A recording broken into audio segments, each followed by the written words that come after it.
The 2022 Philadelphia Phillies are headed to the World Series. No, that is not a clickbait title. It's actually happening. The Phillies are back. It's been a long time since 2008 and 2009 when the Phillies were in the World Series 2 consecutive seasons. And if you haven't paid attention since then, there's a lot of new faces that you're going to need to learn before this upcoming clash with American League powerhouse Houston Astros. So Phillies fans long and far, welcome back to October Baseball. It's good to have you, and let's learn all about your team and how they can win the 2022 World Series. Before we talk about this rendition of the Phillies, I think it's important we go back in time towards the tail end of the dynasty that was in the late 2000s. In the 2000s, the Phillies won 5 consecutive National League East pennants with an electric core with 2 different MVPs in Ryan Howard and Jimmy Rollins, alongside Chase Utley, Jason Worth, Shane Victorino, Raul Ibanez, and Hunter Pence. And those are just the hitters. On the pitching side, they had all-time great legends such as Roy Halladay, Cliff Lee, Pedro Martinez, Cole Hamels, and Roy Oswalt all donned the red pinstripes during this 5-year reign. In 2008, they took on the Tampa Bay Rays in the World Series, beating them 4-1, with Cole Hamels being the World Series MVP. In 2009, they found their way back to the World Series to face the New York Yankees, in which they lost this series in 6 games, with Hideki Matsui being a World Series MVP for the Yankees. They would finish first in the National League East in each of the next 2 seasons. However, they lost in the Championship Series in 2010 to the Giants, and they lost in the Division Series in 2011 to the St. Louis Cardinals. That would make 3 consecutive seasons the Phillies were eliminated by the eventual World Series champions. And losing to the champions is nothing to be too ashamed about. Obviously, your goal is to win a World Series. However, they thought they were still close to competing in 2012, so they went and made some moves to go get Jonathan Papelbon and Jim Thome to replace Ryan Howard, who was injured in their series against the Cardinals in the playoffs the season prior. Despite the moves they made to stay competitive, the Phillies ended this season 81-81 and finished 3rd in the National League East, missing the playoffs for the first time in 5 years. This would be the first of 10 consecutive seasons the Phillies would miss the postseason. And for about 2 weeks, the Seattle Mariners clinched the wild card in the American League. This gave the Phillies the longest active playoff drought in the MLB. So now in Philadelphia, the rebuild was on. And in 2014, the rebuild began, with the 7th overall pick of the MLB draft being Aaron Nola, as well in the 5th round getting Rhys Hoskins. Both of these players would eventually become cornerstones for the franchise and pivotal players in this amazing run they're on. Nola was even brought up for his debut in 2015, becoming the first Phillies pitcher since 1989 to make his debut just 1 year after being drafted.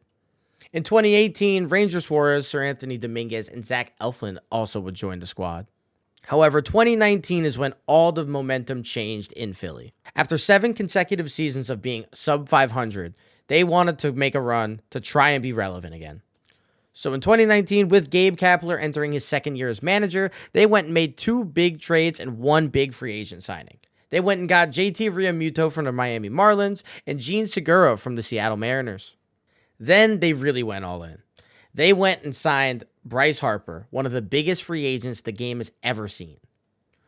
Harper was only 26 years old, and he signed a 13-year, $330 million deal with Philadelphia.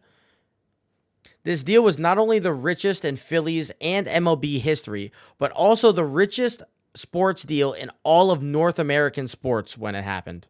That is a lot of money for a 26-year-old, and there was plenty of concern that he would not live up to his former MVP, Rookie of the Year, and Home Run Derby crowns. The deal was especially crazy because there is not a single opt-out in this deal because Bryce Harper, quote, did not want one. He wanted to be part of the city of brotherly love, and he was going to be part of it until he was about 39 years old. Despite Realmuto, Segura, and Bryce Harper, the team still did not get over 500. However, they did hit 500 for the first time since the 2012 season. With a solidified core of Harper, Realmuto, Nola, they looked like they could be making moves towards the future. So when 2020 came around, they went and signed Andrew McCutchen, Didi Gregorius, and Zach Wheeler to deals.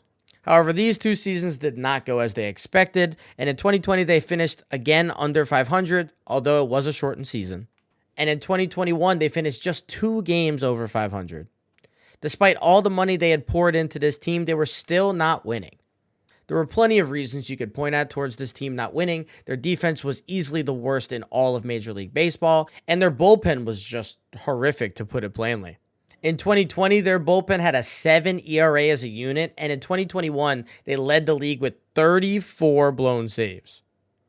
34 blown saves. That is not how you're going to win baseball games, especially when you have the lead going into the later innings. So now with the 2022 season approaching, they knew they had to try and upgrade this team in all the positions that they lacked.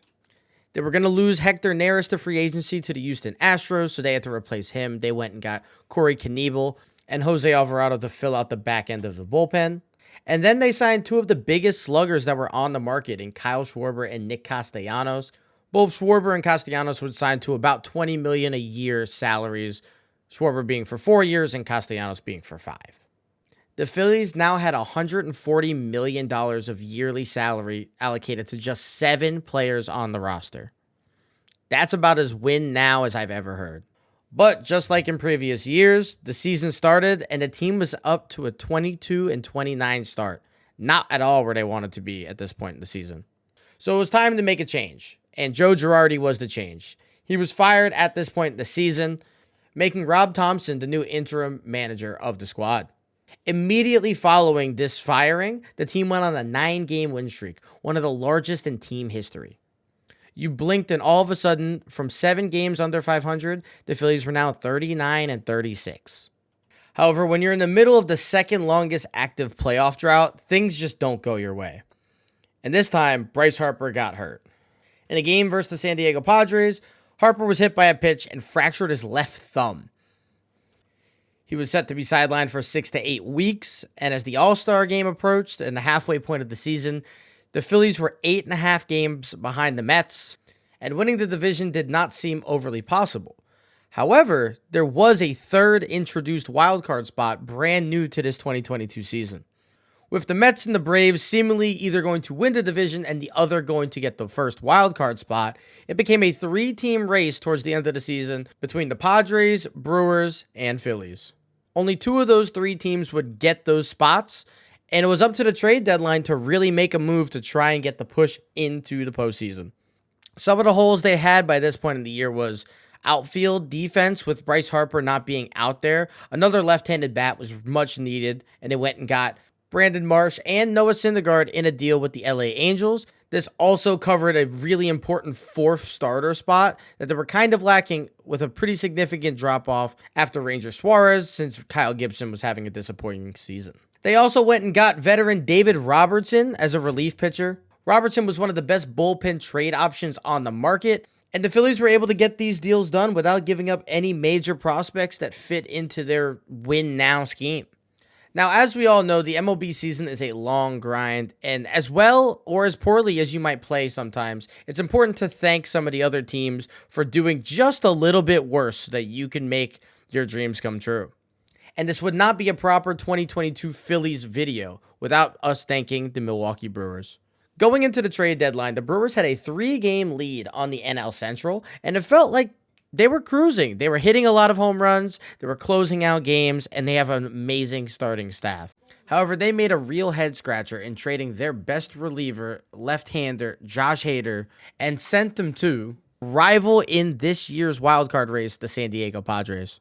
After this trade, the Brewers lost their lead in the Central and eventually lost all of their momentum and missing the 2022 postseason. And this was much needed for the Phillies because they did not sprint through the finish line. In their final 3 series, they lost 2 of them and went 4-8 in their final 12 games to end the season. This includes their very last series against their soon-to-be opposing team in the World Series, Houston Astros. So with a little luck on their side and an expanded playoff, the Phillies are now back in the postseason, ending the longest active drought in the MLB. And since getting in, they have been fantastic. They have scored 57 runs so far on their run to a World Series. However, they will be going against a very tough Houston team who has been here before. They have yet to lose a game in the playoffs and have only allowed 18 runs through their 7 games so far. So how can the Phillies beat these AL giants, much like their NL East counterparts have over recent seasons? Well, a big way to beat the Astros is to out-homer them. And if there's any team in baseball set to out-homer somebody in a given series, It is the star-studded Phillies offense. Starting with their not-so-typical leadoff man, Kyle Schwarber. He is the definition of the three true outcomes. He strikes out a good amount, he walks a lot, and he hits quite a few home runs. In fact, he led the National League this season with 46 home runs. So far in the postseason, he is hitting .200 with a .375 on base percentage and an .832 OPS with 3 home runs and 2 stolen bases. A very important player for this team is also going to be JT Realmuto. And after a slow start, JT turned it around towards the end of the season and wound up finishing the year with 22 homers, slashing .272 with a .342 on base percentage and an .820 OPS. Good for his best OPS plus season of his career at .129. Part of what makes JT so game-changing is his speed at the position.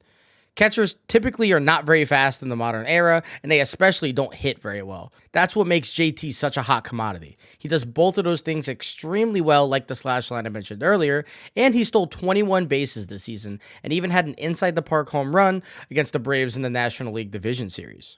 According to Baseball Savant, JT actually is in the 86th percentile of sprint speed across the entire sport. Oh, and he just happens to be one of the premier defenders behind the plate as well. Next, we have Rhys Hoskins. Hoskins was another one of those original players that started this rebuild for the team, and this season he had 30 home runs. He is an ultimate spark plug because he is a very streaky hitter, and he seems to be on one right now, including the iconic bat spike that he had in the series before this one. If he can have another moment or two similar to the bat spike, he's ready and primed to become a Phillies legend forever.